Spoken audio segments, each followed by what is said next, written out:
If you can tell here by the sound of my voice, yes, I am a little bit ill right now, a little bit under the weather, but everything's all good. I had to take a couple days off just to let myself rest and recover, but we're getting back into it.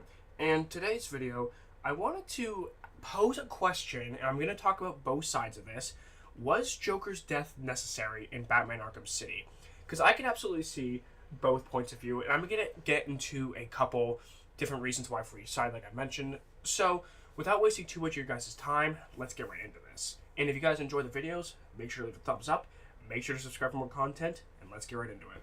So, first things first, I'm going to advocate for the side of Joker's death was necessary in Batman Arkham City, because there is a couple different factors here that go into it. First of all, the way that Batman Arkham Asylum came to a close with Joker having the Titan in his system, not knowing what's going to happen next, it really posed the question, how is Joker going to come back from that? He was beaten, he was bruised, he had Titan in his system, which we don't really know the side effects of to the biggest extent. Like, the only real side effects that we know of is when Bane loses his memory in Batman Arkham Origins from the TN1 stuff, but I don't think this stuff is necessarily the exact same. It's not really confirmed, denied, or specified, but we're going to go off it being a different type of Titan, especially considering the fact that Joker does not lose his memory in any way, shape, or form. So, progressing into Batman Arkham City, knowing that this is probably a few months later, we're not exactly sure in terms of the timeline, but it's somewhere a few months later.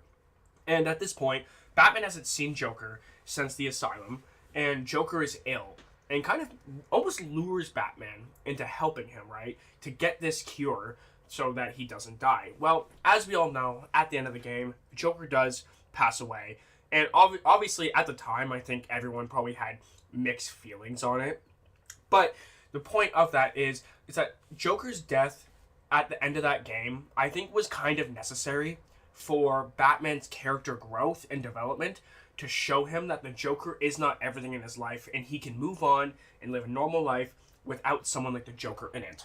As grateful as I am for the following two games we got, that being Batman Arkham Origins and Batman Arkham Knight, those are two very fantastic games that I'm happy we have in this franchise. However, there is something I do need to point out, and that is the fact that after every single time I see the very ending of Batman Arkham City, we see Joker die, we see Batman carry out Joker's body.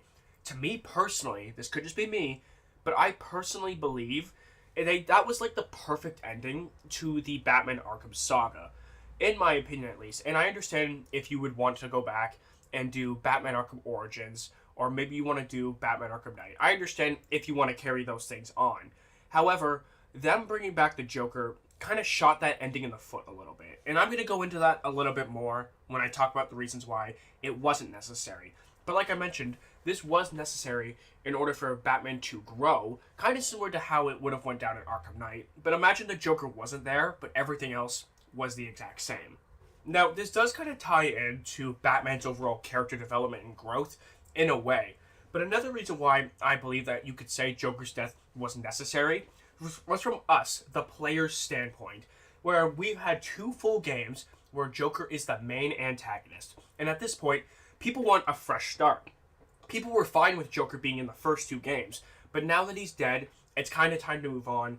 It's time to move on to a different antagonist. We can go deeper into Batman's rogues gallery, and we can really have a fantastic franchise that contains every single villain that Batman's ever had to deal with, to make this entire franchise much more deep, much more interesting, instead of reusing the same characters over and over again, who are either aka the main antagonist and Joker, or side characters that don't really get much screen time to begin with. Kind of that same formula that's gone over the first two games.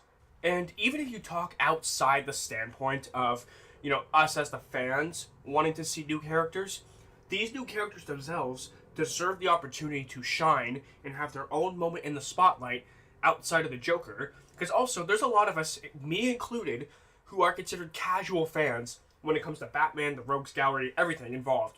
We're not super deep hardcore fans of this character. We may like the character, but we're not that deep into it. So giving us something new and fresh to look at was going to be essential for us fans if we were going to stick around with this franchise long term, especially considering that the first two games have been about the Joker, and if there was going to be another release, whether it's Origins, whether it's Knight, I don't care which one it was, We wanted to see how Harvey Dent turned into Two-Face and actually give him the spotlight. Arkham Knight had a decent idea with a new character, a brand new face, and using Scarecrow as the main villains. I don't think it was executed the best. However, they were going in the right direction, in my opinion. Now, I just want to quickly state that you're going to notice a theme here with my reasonings behind this video.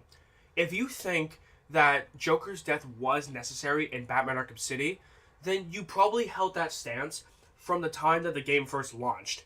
However, I think if you hold the stance that his death wasn't necessary, you're looking at it from the standpoint of after Origins and Arkham Knight came out. Because there's something very specific that I want to get into as to why I think that Joker's death could have potentially not have been necessary.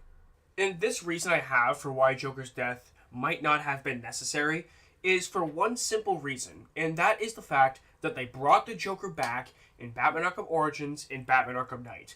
I understand bringing him back in Batman Arkham Origins. I do have my own reasons for why I think WB did that. But bringing him back in Batman Arkham Knight, in my opinion, was absolutely unnecessary, and it seemed a bit pushy. I do like the way that the Joker is used in the game, to be fair. Mark Hamill, of course, put on a fantastic performance. I will absolutely praise him for that.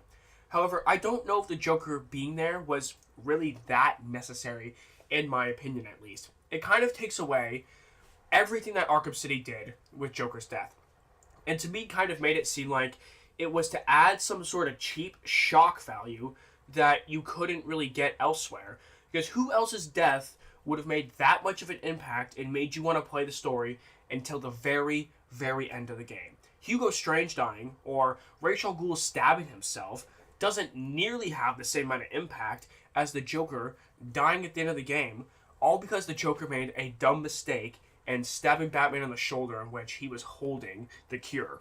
And so to me, what makes this entire thing fascinating is it makes me wonder if Rocksteady had planned on making another Batman game after Batman Arkham City originally. Was that part of the plan all along? Was it part of the plan to bring him back in Batman Arkham Knight? Was WB, when they were making Batman Arkham Origins, were they originally planning to bring the Joker back into this game? Because to me, even though, yes, Joker is fantastic in Batman Arkham Origins, he's fantastic in Batman Arkham Knight, it just adds unnecessary, shock value like I just mentioned, all because, they wanted to probably up the sales of the games, which is why the Joker is featured in Arkham Origins and in Arkham Knight. It's literally just to boost the sales, and I don't think there's anything else to it.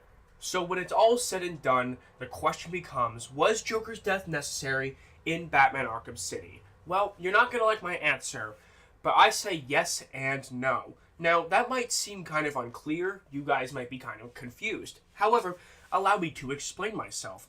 The fact that Joker died at the end of Batman Arkham City, if the series had ended right there, or if they had continued the series using different villains in Batman's Rogues Gallery, and Joker might have gotten mentioned as a dead character, or just forgotten about altogether, and we could move on with our lives to different characters, for people like me, who didn't know anything about Batman at the time, but we can learn about these new characters and explore where we go from here.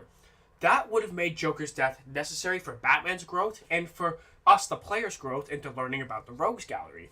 However, with the way that Rocksteady and WB ended up using the Joker more in future titles to begin with, then that kind of made Joker's death seem unnecessary. And like I mentioned, for extra cheap shock value to bring in the extra sales for Batman Arkham City, as well as bring in extra sales for Batman Arkham Origins and Knight with the usage of the Joker. So let me know what you guys think down in the comments. Was Joker's death necessary? Yes or no, or maybe you have mixed feelings on it.